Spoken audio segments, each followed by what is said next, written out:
So you were saying about intersectionality and ego states and how you think about it? Yeah. So when I look at intersectionality, I think it's important that we look at different categories of what brings us privilege or what brings us power. Yeah. And then when I look at the different dimensions of it, I see race, I see gender, sexuality, class, religion, nationality, uh, to name a few, and I'm sure I might be missing some. And Like it's the combination of ability, levels of ability, things like that. abilities, yeah, how able you are. That is another part of the privilege pie, so to say. Yeah. And when we look at these different dimensions, I think each one of us as human beings have some messages around that. Some of these messages can be very empowering, and some of these messages can be disempowering. And then there are some messages, and then there are some experiences. Right? Yeah. Like, for example, so if I was to describe this in terms of ego states, Janice, I remember around gender, my father and my mother, they both said that when I was born, they said a goddess of wealth is born. A goddess of Wealth. wealth, uh-huh. Wealth and wisdom. So they used to often call me in my childhood as goddess Lakshmi and goddess Saraswati. In India, these are two goddesses for wealth and wisdom. And they were a daughter was celebrated during those times. Like, people really looked forward to getting a male child, but my parents celebrated and welcomed the birth of a daughter. Interesting. And even when my brother was born, the constant message was, this girl child is our darling and she has to be celebrated and she has to be pampered and she's our priority. And my father drilled it in my brother that if anything goes wrong, we first prioritize our daughter, and you being the man of the house, the to be man of the house, your priority also is to protect our girl child, to protect our daughter, though he was younger than me. And I recognize that in my family, it was the other way around. People are partial towards the boy child. My family was partial towards me, whether it was in terms of my education, whether it was in terms of who got more gifts, whether it was in terms of whose tantrums were tolerated. There was a lot of favoritism around me, which obviously I didn't see when I was growing up as a child. My brother saw it a lot more because he was bearing the brunt. But the constant message was that being a girl child is fantastic.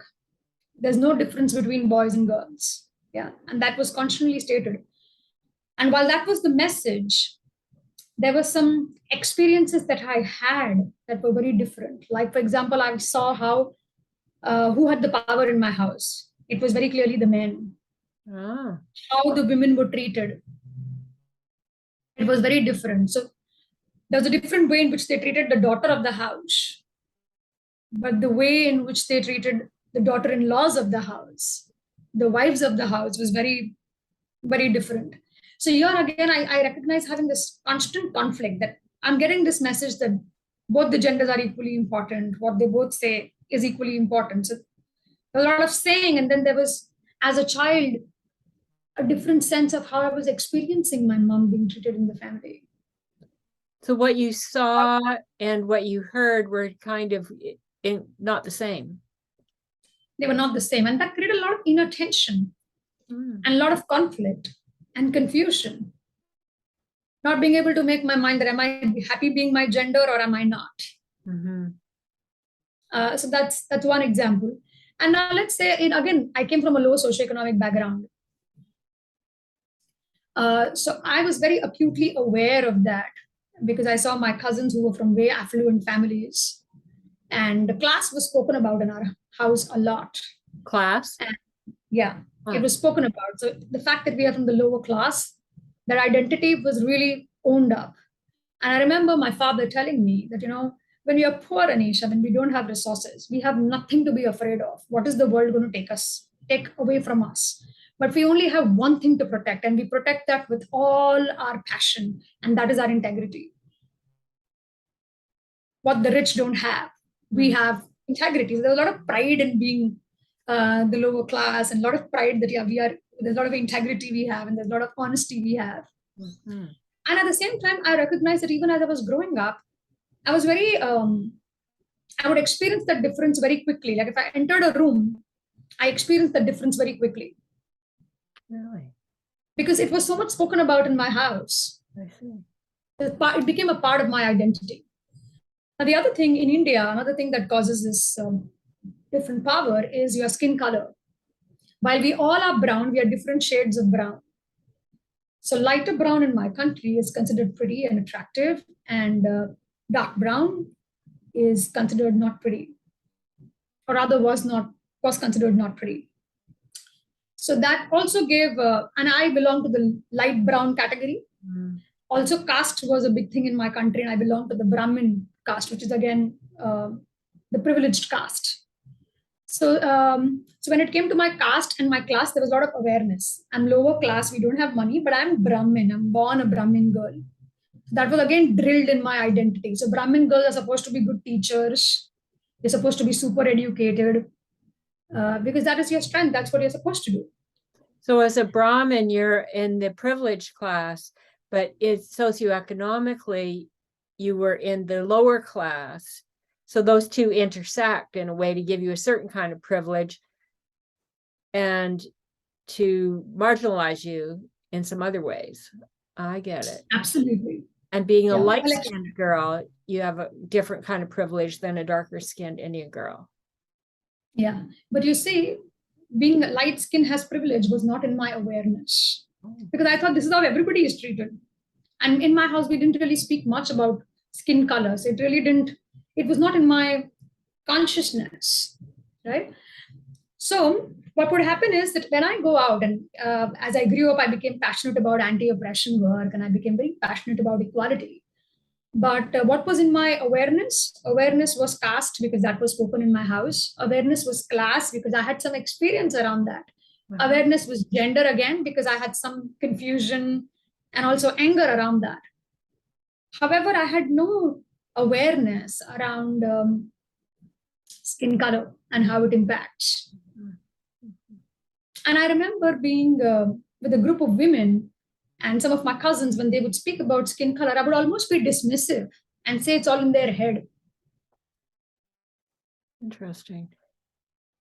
And then I really had this very embarrassing experience. Embarrassing at one level, and at the other level, it was a rude awakening. It was a moment of rude awakening, Janice, where I remember this one cousin of mine. I feel some shame in even admitting, but I was dismissive. I said, no, we're all equal. We're all brown. What light skin and dark skin? We're all brown, period. It's all in your head. Get out of this. You're such an intelligent woman and you're so beautiful. Why are you getting stuck with skin color? And she, an extremely bright woman, and she knew how to put me in my place. So she's like, okay, Anisha, let's do this experiment. Just shut your mouth. All you're going to do is just accompany me and you will not utter a word, but just hear what I'm saying and keep observing. I said, yeah, okay, I'm up for this experiment. So she took me to this shop where she said that I'm going to say I want to buy some clothes for my birthday. I said, yeah, okay. And she said, you just keep quiet. So we both entered the shop. And she told the shopkeeper that my birthday is coming and I want to buy a new dress for myself. And the shopkeeper asked, what kind of dress you want? Interestingly, he didn't look at her. He looked at me and said, what kind of dress you want? My sister kept giving the answer. He kept showing all the dresses and he kept looking at me. And I didn't even recognize he was doing that. And then my sister just whispered in my ears, do you recognize the last 5 minutes he's been looking at you? You're not going to be paying for this dress. It's not your birthday. It's my birthday. And I started feeling this uneasy sensation in the pit of my belly. I'm like, flip, I'm so blind to this. I don't even recognize this. Because it was. And then I got angry and I told that shopkeeper that, why are you looking at me? She wants the dress. And my sister just nodded her head and she walked out. But that was one experience where I recognized how blind I am to my privilege, that even when I'm in the room and that shopkeeper is looking at me, I thought it was perfectly normal. I was so used to getting that kind of attention that it didn't feel like I was robbing the attention of my sister. So that's what I mean when I say that because it was not spoken about in my house, I didn't even recognize that I had that privilege. Right. And she was aware of it because she felt it. But she made you aware of it. Yeah, and I think what also came up for me for the first time in my life, I recognized there is nothing called objective observation. Because as human beings, we are not objective. We both went to the same shop, that fellow kept doing whatever he was doing. I'm sure if somebody else would come and say, what happened in the shop? Me and my sister would have very different narratives. Mm-hmm, mm-hmm, mm-hmm. And that's the time I recognized that, my God, I have so much blindness of my privilege. Yeah. And I've been so stuck with my identity of coming from the lower social class that I've not owned up. Now, those parts of my identity where I have a lot of power in my country. Mm-hmm, mm-hmm. And that's when she also recognized, and she told me that Anisha, skin color is also often associated with caste. You don't have to say that you're a Brahmin. Uh-huh. Interesting. Because So that's that, sort of an automatic assumption on other people. yeah. And she is a Brahmin, but her dark skin, unless her surname is known, she would not enjoy the so-called privilege being a Brahmin. Uh-huh. Uh-huh. Interesting. So how does that connect with the ego states that you were talking about? Yeah, so to my mind, the messages that we receive from our family, what we've been told around these different aspects of power or these different dimensions of privilege become part of our parent ego state. Uh-huh. And then there are these lived experiences of what does it mean to walk out in the world as a Brahmin girl. And I do know how much privilege I have because I do remember in the society where I used to live, when I was young, like around 6, 7, before I hit puberty. Whenever there was anything auspicious, like if people would buy a new house or if they would buy a new car, they would call me because I was the Brahmin girl, and they would make me cut the ribbon or put the garland of flowers around the new house or around the new car because I was considered to be the purest. I was considered to be the lucky charm. Mm-hmm. And I also remember this old men who had problems on their back, like who were my granddad's age. And when I was 5 and 6, they would request my mom to get me along with her to their house, and they would make me walk on their back with the assumption that if I walk on their back will be fine, their back pain will go. Huh. A lot of power in that privilege. Yeah, and then again, because that was so spoken about in my family, I was aware of how lovely it is to be a Brahmin girl. But it's only when I grew up, I started seeing what's happening in my country. Mm-hmm. And it was more of an adult ego state understanding that I cannot call myself Brahmin. This is something that I am just getting out of my birth order just because I was born in this family. And there's so much abuse happening in my country on the grounds of caste. Yeah. But I had no lived experience of seeing anybody being ill-treated on the grounds of caste. I'm sure I may have seen, but I may have not recognized because of my blindness. Mm-hmm. Mm-hmm. Mm-hmm. Right? So what I'm trying to drive home is that when we look at the different dimensions of power, it's important to look at what messages do we have around that particular dimension of power. And also, what is our own lived experience? What do we feel in our belly when those words come up? Like my brother, he gets so angry when anybody talks about women being disempowered because his lived experience was crap. My sister got so much privilege because she was a girl child. Mm-hmm. But that is not true of the entire world, right? But he holds that anger towards the general world because his experience of being a male gender and having a female gender as a sister was so different. Mm-hmm. Quite a difference in experience. So that's the difference between the messages and the lived experience that you were talking about, between the parent messages and the child experience. Yeah, and I recognize that, when we have strong messages from the parent ego state or a strong experience in the child ego state, we are not able to really test reality through the adult ego state. Like, for example, my brother has this experience that, oh, women, they are worshipped. Mm-hmm. He thinks women are worshipped in my country. And then there's a blindness to how he himself ill-treats his wife. There's a blindness to what has been happening in the family. What are the dynamics? Anisha, as a daughter, was treated differently. Sure, what happened with him was not okay because the girl was preferred. But what happened with the mother? What happened with the aunts? What happened with the grandmother? There's an absolute blindness to that. Just because his experience of being a child and the sister being favored is weighing so heavily that he's not able to correct that through adult processing and data verifying or reality testing. And I experience this so similar to, even when in my work, when I'm working with groups of people, and I often hear white men making this kind of statement, oh, race is nothing. I don't see color.